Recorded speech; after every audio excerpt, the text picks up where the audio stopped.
right? So I never want to come on here and complain. You know, it's all about telling my story, bring you along with me on my journey through medical school and beyond, right? But I've been studying for step 1 for a few months now. And for some reason, people think that they know me better than I know myself. And I think it's time to speak about it, how you get unsolicited advice, people constantly telling you what worked for them. That's cool and all, but at this point, I've had several people tell me what's worked best for them, and I might have tried some things they might not have worked for me. That doesn't mean that I'm broken. It just means that what worked for you doesn't work for me. It's not a cookie cutter plan on how to pass step 1. But at this point, I'm actually getting tired of basically people telling me that I'm doing things wrong and I don't know what's best for me. I think it's time that you mind your business. Yeah, how about that? Hey y'all, welcome back to Made It to Medicine with Vix. That's me. I'm a second-year medical student at the University of Illinois College of Medicine on the Chicago campus. I come to you weekly with videos about my pre-med term med school life and a little bit of everything in between. Obviously, I've been talking about USMLE Step 1 for a while now because I haven't taken it yet. Yeah, I mean, whatever. I'm not ashamed. I'm not mad. I'm just like doing what's best for me, taking my time to make sure that I sit for this test and I pass it on the first time. That is what I wrote on my vision board, my digital vision board at the beginning of the year. Very first thing I put on there was to pass step 1 the very first time, and that's what I'm going to do. So it has taken me longer than the 8-week dedicated period that my school allotted, and that's fine because I'm gonna do what? Pass it the first time? Okay, I'm sure y'all got that part. I don't have to say it again. But so in this video, I'm really just gonna take you through like the process of speaking to various people and the different perspectives that I have come across throughout this time. But before we get into that, if you haven't done so already, please hit the like button, the subscribe button, and leave me a comment down below. All right, come on emergency vehicles, act right so I can record my video. Let's get right into the video now.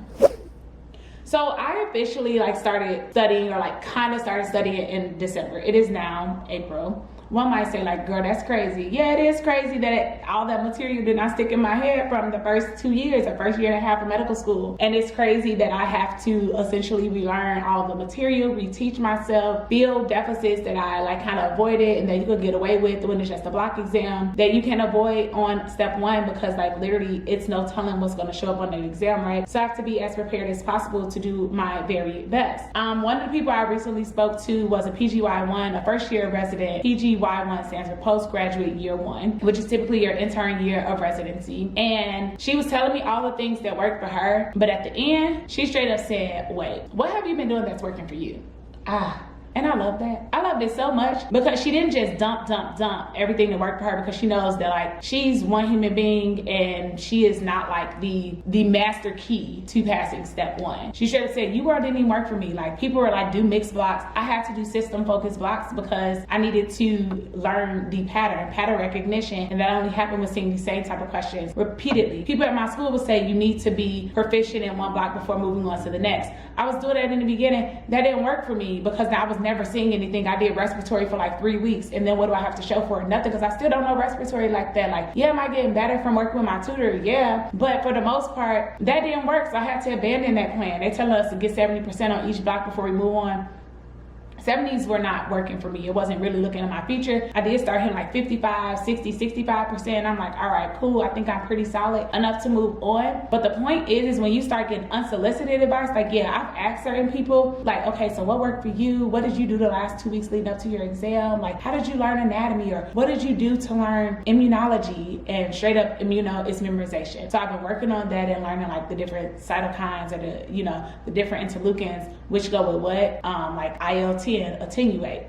Wow, Anking Deck had that, and I was okay, but what's this go with? Whatever with TGF-beta. Point being is, I had to find out what worked for me. But when I started getting this unsolicited advice and people kind of speaking down on me and trying to make me feel bad for the decisions that I've made for my academic career, not only is that rude, it's insensitive and it's not necessary. You don't think that I could potentially feel a way that, my peers, majority of my class is already set for step 1? Do you not think that I already feel a way that it feels like I'm taking forever to learn this material that I seemingly had already learned, and I'm relearning it again because obviously the foundation was weak to begin with? Do you not think about my feelings before you start talking to me? And I believe the answer is no. have you no shame? Have you no shame to, instead of belittle me, talk down on me, could you not encourage me? Offer some, you know, like motivation, inspirational words, like give me some affirmations. Could you do those things? So I just really want, like, I guess this was like a ranting video, and I really try not to have too many of these, but this really been on my heart because it was something somebody said in particular to me, and I'm not gonna like hold it against them because I know that they're a very good person, but just because it worked for you doesn't mean it's gonna work for everybody. It is nice to offer advice because I know you're like my friend, or you know, you're someone who wants to see the best for me. That's cool, but we need to learn how to mince our words, use them, and think before we speak. My mother's been telling me that since I was a kid. You can say anything in your head, but you can't let it come out of your mouth.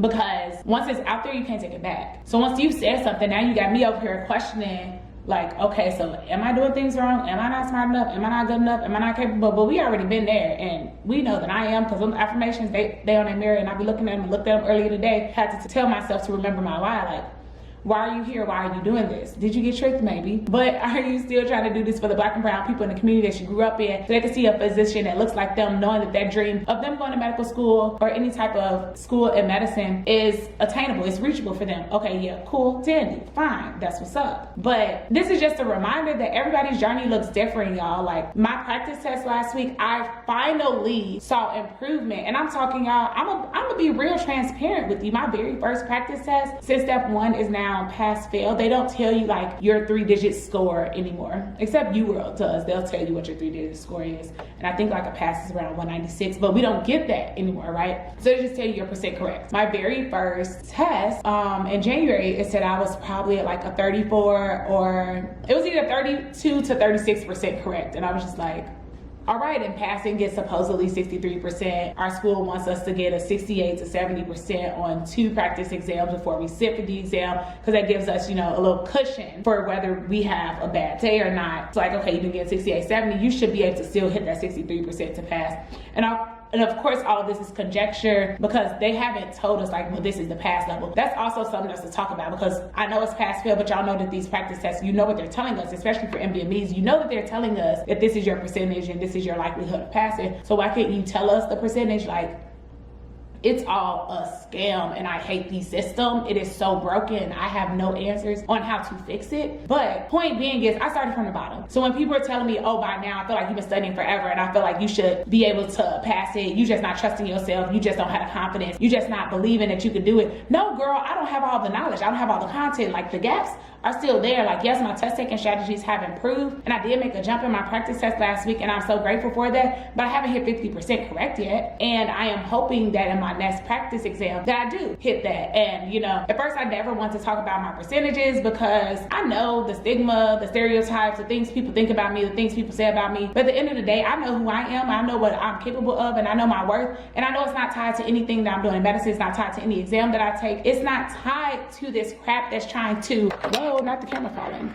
It is not tied to any of these things that are trying to break me down. Like, my worth is what it is outside of medicine. Like, it's my character, it's who I am as a person. And me telling you my scores doesn't mean that I'm not smart. It doesn't mean that I'm dumb. It just means that I have some work to do, right? And for all the people who have yet to sit for step 1, if you have deferred a rotation, you pushed it back, you don't know when you're gonna feel comfortable enough to take it, that's okay. You gotta make the best decision for you, whether you feel like you're being supported by your institution or not. Do what's best for you. Find somebody that knows where we're supposed to be or where you're supposed to be and confide in them. Like, yeah, it's cool to talk to like your peers and stuff to have that type of support, but like, I talked to one of the deans at my school because she's not just an advisor or something. She has a medical degree. So she sat for step 1, she sat for step 2, she sat for step 3. She went through residency, you know, she's an attending, now she's a interim dean, all of these things. So, and she's a Black woman, so I identify with her. And talking to her and getting out all these thoughts, you know, like not dumping my feelings on her as if she's my therapist, because she's not. I have a therapist to do that with, but she's not in medicine, clearly. Okay.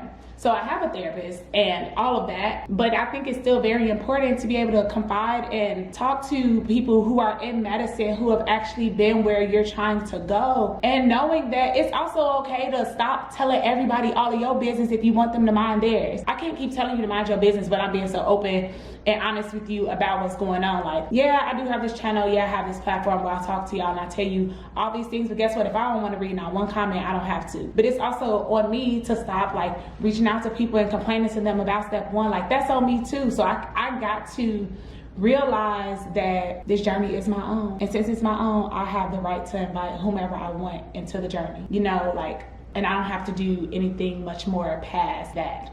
So whatever you're going through right now, I think what helps me is when I write some things down in my journal. Like today I was reflecting on how far I've come from studying winter break in December to now April 5th, you know, just acknowledging my progress and knowing that my immunology percentages in the beginning were like 10%, or my infectious disease percentages, child, some of them were 0. And today I got 2 half blocks of 60%. One of them was above the average and one was like 2% below the average. Acknowledging my growth, acknowledging that now I know the difference between a pleural effusion and pneumothorax. Might sound simple to you, but it was hard for me. And that's okay. My job is not to continue to compare myself to other people, because I'm the bar. If I'm the bar, who am I comparing myself to? And I'm not saying that to be cocky, but I have to increase my confidence and understanding that I can do this, and that like confidence is half of the battle. So I like reshifted and reshaped the way I'm thinking about things. Like I did 6 dermatology normal function questions earlier today. I got all 6 of them wrong, and I laughed because I was like, woo, all right, you didn't like derm when you did it over a year ago. Why did you think you were about to just hop in, even though it was 6 questions and you were gonna get everything right? It's cool. Let's work on it. Let's go back and let's look at the collagen,